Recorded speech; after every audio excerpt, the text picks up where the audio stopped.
दान में विवेक की आवश्यकता भाग 1। दान लेने और देने वाले के मन में यह प्रश्न पूरी सतर्कता के साथ उपस्थित रहना चाहिए कि इस पैसे का उपयोग यज्ञार्थ, विपत् निवारणाय इन 2 कार्यों के अतिरिक्त और किसी तीसरे काम में तो नहीं होगा।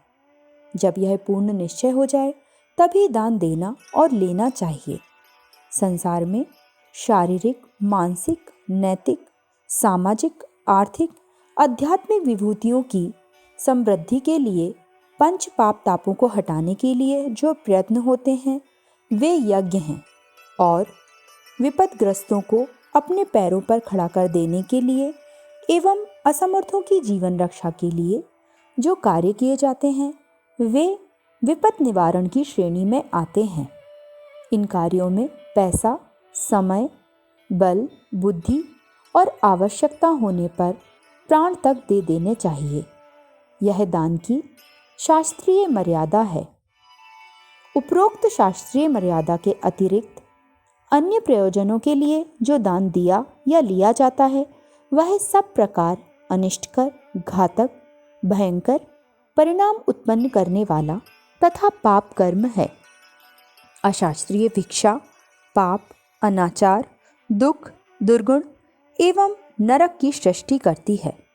भिक्षा सचमुच एक लज्जा की चीज है। सर्वत्र भिक्षा मांगने को मृत्यु के समान कष्टदायक, अपमानजनक कहा है। सचमुच अशास्त्रीय भिक्षा अत्यंत ही गृहित है। वह नीचता, हीनता, निर्लज्जता एवं पशुता को प्रकट करती है। ब्राह्मणत्व के समस्त गुणों से रहित व्यक्ति भी अपने को इस आधार पर भिक्षा का अधिकारी बताते हैं कि हम ब्राह्मणों के वंशज हैं। यह झूठा दावा है। ब्राह्मणत्व कोई जागीर नहीं है जो पुश्त दर पुश्त विरासत में मिलती चली जाए। जो व्यक्ति ब्राह्मणत्व के गुणकर्म स्वभाव से युक्त हैं उसे भिक्षा जीविका करनी चाहिए, पर यदि उसके बेटे में वे गुण ना हो तो उसे ब्राह्मणत्व के लिए मिलने वाली भिक्षा ग्रहण करने का कोई अधिकार नहीं है। इसी प्रकार संसार को मुक्ति दिलाने के प्रयत्न में अपनी मुक्ति तक को त्यागे हुए जो सन्यासी हैं वे ही अपनी सेवा के बदले में संसार से भिक्षा ले सकते हैं। जो केवल मात्र अपनी निज की मुक्ति के लिए प्रयत्नशील हैं, दुनिया को झूठा कहते हैं, लोक सेवा से दूर रहते हैं, वे पक्के स्वार्थी हैं। वे अपने निज के लाभ में ही तो प्रवृत्त हैं, चाहे वह लाभ धन का हो, स्वर्ग का हो या मुक्ति का हो। जैसे धन कमाने के लिए ही सदा अपने व्यापार में प्रवृत्त कोई व्यापारी भिक्षा का अधिकारी नहीं, वैसे ही अपनी निज की मुक्ति में तल्लीन योगी सन्यासी भी भिक्षा के अधिकारी नहीं। जब संसार झूठा है तो भिक्षा भी झूठी ही है। जब संसार की सेवा से उपेक्षा करते हैं और अपने को उससे अलग मानते हैं तो फिर भिक्षा से भी अलग रहना चाहिए, उसकी भी उपेक्षा करनी चाहिए। भजन करना व्यक्तिगत नित्य कर्म है। स्नान, भोजन, व्यायाम की भांति भजन भी एक अत्यंत लाभप्रद नित्य कर्म है। भजन करना किसी दूसरे पर एहसान करना नहीं है, ना इसके करने से किसी को भिक्षा लेने का अधिकार मिलता है।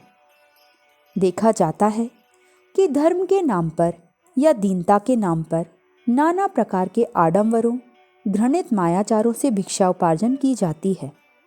इन मायाचारों से जहाँ जनता का पैसा बर्बाद होता है वहाँ उसके मस्तिष्क में अंधविश्वास, भ्रम, भय, अज्ञान एवं अविचार का विष भी प्रवेश होता है। पुरुषार्थ, प्रयत्न, कर्म और साहस को छोड़कर लोग आकाश में से देवताओं द्वारा स्वर्ण पुष्प बरसाए जाने की आशा करने लगते हैं। अनेकों व्यक्ति अपने कार्यों में दोष ढूंढकर इन्हें सुधारने की अपेक्षा दैव कोप की अंश कल्पना करके हतोत्साहित हो जाते हैं। धर्म का आडंबर करके जीविका कमाने वालों के पास विद्या, बल, विवेक, ज्ञान, अनुभव, तप आदि महत्ताएं तो होती नहीं। इनके ना होने पर वे झूठा आधार ग्रहण करते हैं। अपने आप को देवताओं का प्रतिनिधि, कृपा पात्र या एजेंट साबित करते हैं, जिससे भोली जनता उन्हें देव कृपा प्राप्त करने के लिए पूजे। यह मायाचार जनता में ऐसे विषैले अंधविश्वास पैदा करता है जो संसार में भयंकर अनिष्ट उत्पन्न करते हैं। गरीबी का आडंबर बनाकर भिक्षा मांगने वाले अधिकांश ऐसे व्यक्ति होते हैं जिनके शरीर में श्रम करने की, जीविका उपार्जन करने की पर्याप्त क्षमता होती है। वे चाहें तो मेहनत मजदूरी करके आसानी से अपना गुजारा कर सकते हैं, पर उन्हें बिना परिश्रम किए आसानी से जब भिक्षा मिल जाती तो पसीने बहाने के लिए क्यों तैयार हों। वे गरीबी, बीमारी के, विपत्ति के झूठे बहाने बनाकर भिक्षा मांगते रहते हैं। कुछ अत्यंत घृणित कोटि के भिक्षुक तो अधिक जीविका कमाने के लिए बड़े लोमहर्षक कार्य करते हैं। वे अपने शरीर में स्वेच्छापूर्वक घाव बनाते हैं, घावों को अच्छा नहीं होने देते। अपने बालकों के नेत्र, हाथ, पैर आदि तोड़ देते हैं। इस घृणित काम को वे इसलिए करते हैं कि दर्शक लोग दया द्रवित होकर उन्हें अधिक पैसा दें। गायों या बछड़ों को 5 पैर का या अधिक अंग का बनाने के लिए कसाईयों द्वारा कलम लगवाई जाती है। एक बछड़े का पैर काटकर और दूसरे बछड़े की पीठ का मांस काटकर इन दोनों को कसाई लोग सी देते हैं। जब वह घाव अच्छा नहीं होता तब तक बछड़े को इस प्रकार जकड़ा रहने देते हैं कि वह जरा भी हिल ना सके। जब जुड़ जाता है तो इसे शिवजी का वाहन नंदी बताकर भिखारी लोग भीख मांगते हैं। बहुत से बछड़ों के पैर की जगह मांस का लथोड़ा भी जोड़ देते हैं। इस क्रिया में एक बछड़ा तो आरंभ में ही मार डाल जाता है, दूसरा जिसमें कलम लगाई गई थी या तो मर जाता है या बड़ी मुश्किल से मृत्यु तुल्य कष्ट सहकर जी पाता है। ऐसे निर्दय, हिंसापूर्ण कार्य करते हुए तनिक भी दया नहीं आती। धर्मजीवी भिक्षुकों में से भी अनेक ऐसे ही निर्दय हो जाते हैं। दैवीय, भैरव, भवानी, पीर, मसान आदि के नाम पर बकरा, भेड़ों, भैंसा, मुर्गा आदि पशु पक्षियों का गला काटते और कटवाते हैं।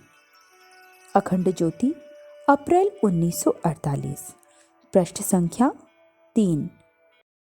विचार क्रांति दूत यूट्यूब चैनल को सब्सक्राइब करें एवं अगली वीडियोस प्राप्त करने के लिए बेल आइकन दबाएं।